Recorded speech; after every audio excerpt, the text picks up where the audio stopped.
মিস্ত্ৰী সন্থা তথা ধাইবাৰী ৰাইজৰ সহযোগত আমাৰ ইয়াত প্ৰথমবাৰৰ কাৰণে মানে আপোনাৰ বিশ্বকৰ্মা পূজা অনুষ্ঠিত কৰিছে আৰু সেই বিষয়ত আমাৰ দাদা এখেতে কিবা ক'ব পূজাৰ বিষয়ে নমস্কাৰ আমি এইবাৰ উলহ মালহে পাতিব বিচাৰিছো আমাৰ ধাইবাৰী মিচিং আৰু নেপালী ধাইবাৰী ৰাইজৰ উদ্যোগত আৰু মিস্ত্ৰী সন্থাৰ উদ্যোগত সহায় সহযোগত আমি এইবাৰ প্ৰথম বিশ্বকৰ্মা পূজা আমি মূৰ্তি আনি এইবাৰ আমি উলহ মালহে পাতিছো লগতে আমাৰ সকলো ৰাইজে মিচিং নেপালী সম্প্ৰদায় দেউৰী সকলো সম্প্ৰদায় আহি আমাৰ সহায় সহযোগ কৰিছে গতিকে সেইটোৱে ভৱিষ্যতলৈকে এনেধৰণে আৰু ভাল হৈ থাকক বুলি আমাৰ সেয়ে কামনা এইবছৰ এনেকে পাতিছো অহা বছৰ আমাৰ অহা বছৰ আমি ইয়াতকে ভাল প্ৰগ্ৰাম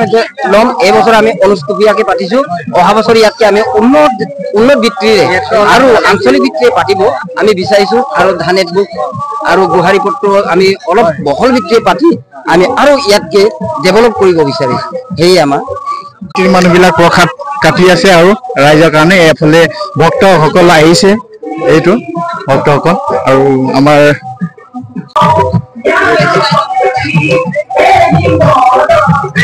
উপলক্ষে মানে আমাৰ নতুনকৈ এতিয়া প্ৰথম বছৰ আমি বিশ্বকৰ্মা মনা হৈছে আমি ভাল মিস্ত্ৰী কমিটি উদ্যোগত তাৰপিছত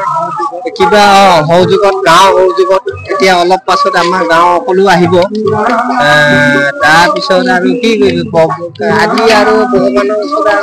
আমি প্ৰথম কৰিছো হয় নাই নেক্সট বাৰৰ পৰা ইয়াতকৈ অলপ ডাঙৰকে কৰিব পৰাকৈ অপ্ৰিয় সম্ভৱ দিব লাগে ভগৱানে হয় নাই চলি আছে এতিয়া আৰু বেটাৰী সন্থা গাড়ী যিমানখিনি আছে আৰু মিস্ত্ৰী সন্থা গোটেইখিনিয়ে মানে ইয়াতে লাগি ভাগি আছে সেইটো কাৰণে আমাৰ গোটেইখিনিয়েহে মানে ইয়াত কাম চলিয়ে আছে আৰু যেনেকৈ ৰাইজে মানে অজাগতা হৈছে চবেই আহিছে সেৱা লৈছে সেইখিনিয়ে আৰু আপুনি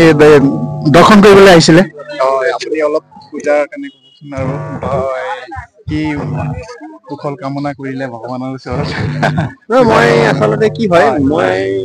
বিশ্বকৰ্মাৰ কামেই কৰোঁ মিস্ত্ৰী কাম কৰোঁ গতিকে মই যাতে বিশ্বকৰ্মাৰ দৰে কামখিনি কৰি যাব পাৰোঁ বেমাৰ আজাৰ নোহোৱাকৈ সুকলমে চলিব পাৰোঁ তেওঁৰ ওচৰত তাকে মই মাগিছোঁ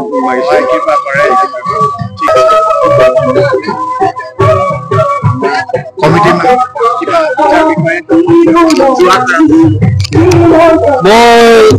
নাম শ্ৰী উত্তম কুমাৰ দায়ে ধাইবাৰী গাঁৱৰ মই মিস্ত্ৰী হিচাপে জড়িত আৰু আজি আমি ধাইবাৰী গাঁওখনৰ মিস্ত্ৰী কিটাৰ উদ্যোগত আৰু ধাইবাৰী মিচিং ৰাইজৰ সহযোগত আজি আমি বিশ্বকৰ্মা পূজাত